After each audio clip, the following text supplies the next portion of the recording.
the baby is not real. In fact, baby Jamie is one of 48 reborn baby dolls owned by Alice. Each baby has cot, clothes, and she spends hours each day mothering, washing and changing the nappy. Even though the reborns have cost Alice her marriage, she claims she'll never stop collecting the babies. Well, Alice joins us now with psychologist James McCartney, and welcome to both of you. Alice, thank you very much for being here. Let's just talk, we'll talk about the babies soon, but let's just talk about you. You grew up in care, didn't you? And you didn't have much of, you didn't have any relationship with your parents at all. And the first time you fell pregnant was in 1990. Yeah. When you first had a baby, and you gave birth to this tiny little baby, how did that feel for you? Just felt amazing. Absolutely loved it. Loved the feeling of being a mum. Did you ever imagine it was going to be like that? No. I thought I'd be too young and not be able to manage. But I actually coped quite well with my first little girl. And so that kind of triggered something within you, and you went on to have Four more. But the birth of your fourth, you were told that you probably couldn't have any more babies. There was complications during the birth. You bled a lot, and they said they would really strongly advise you not to go on to have a fifth. Yeah. And how did it feel when they told you that? I was devastated. It was like I'd been told that I had to have a hysterectomy. Yeah. You know, and I couldn't have any more children. I did go on to have another one though. And very at risk. Yeah. Yes, and you actually were in hospital for 5 days in a very poorly state. But needless to say, you did go on to have your fifth child. Yeah. So after that, obviously, you then have to take the doctor's recommendation. You can't continue to keep having children. But the mothering instinct's still there. Yeah, very much so. Very much so. So you turned to, you fostered children? I fostered children, and then couldn't carry on doing that as it was a little bit too much with 5 children in the house as well. Yeah. And went on to fostering for the RSPCA, the kittens. The kittens. And within your lifetime, you've looked after 3,000 cats. 3,000 kittens. So you obviously have this huge maternal instinct, this want to care for others. Yeah. And all my children are older now, so it's turned on to babies. When did you see your first one? I saw it on the back of a woman's magazine, and it was an Ashton Drake doll. And I was absolutely besotted with her from the second I saw her, but I wasn't allowed to have her. Right. So. When did you get your first one? About 6 months later. Right. I got my first little boy. Okay, and this little boy, what was he called, your very first one that you got? I think it was... Toby? Was Toby, it Toby? Yeah. He was one of the first. He was one of the first. But it wasn't, you weren't just happy with one. This then went on that you wanted more and more and more. Yeah, lots and lots and lots. So what is it about them? I mean, because they're no idea. There's just something about each baby that makes me want to pick it up and give it a touch. And but you know they're not real. Oh yeah, no, they're not real. Well, it's interesting because we were in the commercial break. We were both holding one of the babies, and we both instinctively went to put our hands behind the baby's head and support it. There is something sort of very primeval that does that. They're very lifelike in the sense when you pick them up, they feel like a baby. They don't feel like a doll or a toy. So how much do they impinge upon your life? What do you do for them and with them? Every week I change the babies, the clothes. They get everything changed down to the nappy. And it takes me 3 days to change all of the babies. Wow, we're just looking at pictures of your wardrobe here. So, I mean, this takes up room in your house. There's a whole wardrobe full of their clothes. Wall-to-wall, double wardrobe, just full of their clothes. But they've each got their individual outfits. They don't share outfits. They all have their own clothes. So you've got your children still living at home, haven't you? Three of them.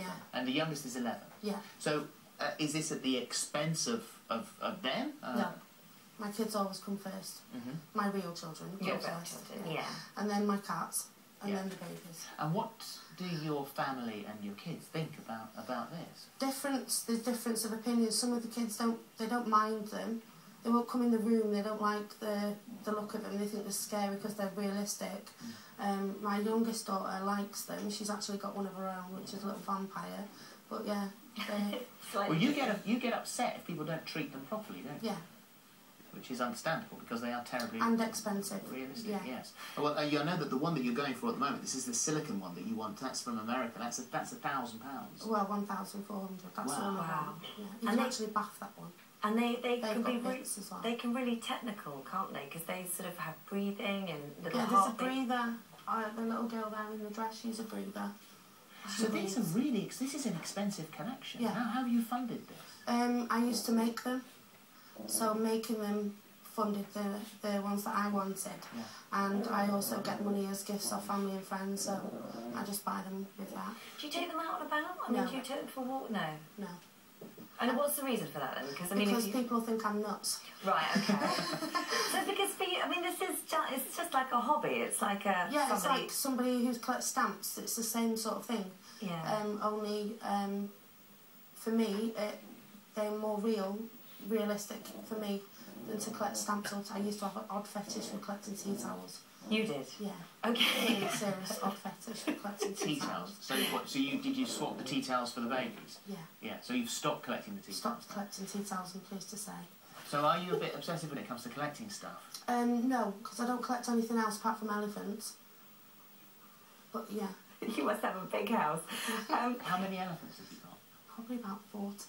Right. Okay. Yeah. Okay. Jane, what do you make of this?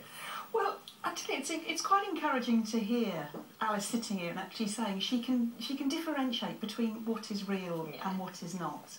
And this is a collection. This is her choice of collection. I don't think you harm anybody by collecting these. I don't think you harm yourself by collecting these.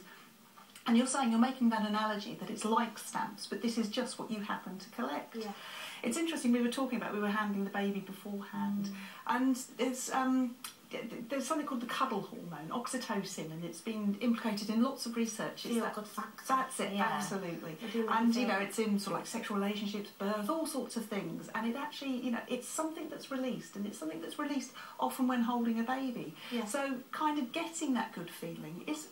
Again, it doesn't harm you in any way whatsoever. Well, I said to Phyllis, we went up there to do the link, and I just had one, and I went, I actually quite liked holding it.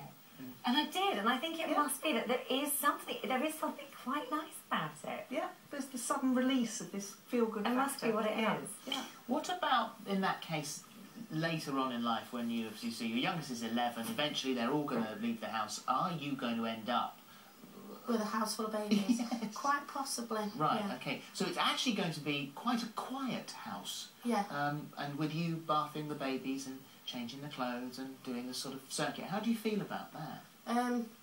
Not excited about it. I'm not excited about being left in the house by myself, but the babies, you know, say if you're stressed or you feel a little bit down, you go upstairs, pick one of the babies up and you instantly feel And better. so in the future, is that something that maybe they should think about substituting the babies for another interest that gets you out and gets you mixing with people? It's interesting as well. When you did your order of priorities, what comes first? Your children come first, the kittens come next, and then the babies come after that.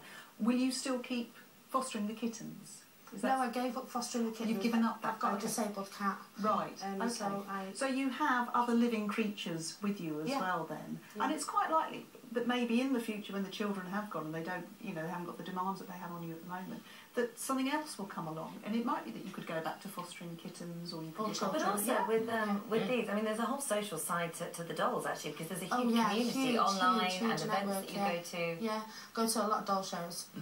We go miles conventions and things. Yeah, we go to a lot of doll shows, and I've got a lot of friends, over 1,400 friends that do reborning or collecting, so we can all have a good chin wag and we get together regularly. So it's and quite do you nice. talk about other things other than the reborns? Yeah, but it's mainly about babies. Well, it's lovely to meet you. What a fascinating house. You've got 48 dolls, 3 children, 40 elephants and a disabled cat. Yeah. And a partridge in a pear tree. Thank you. Thank you very much. Thank you. Well, for help and advice on anything we've discussed, please see the website itv.com/this morning. I've got Dawn French still lifting the lid on her dramatic weight loss and rubbing shoulders with Simon Cowell. Jack and Roxy had a nice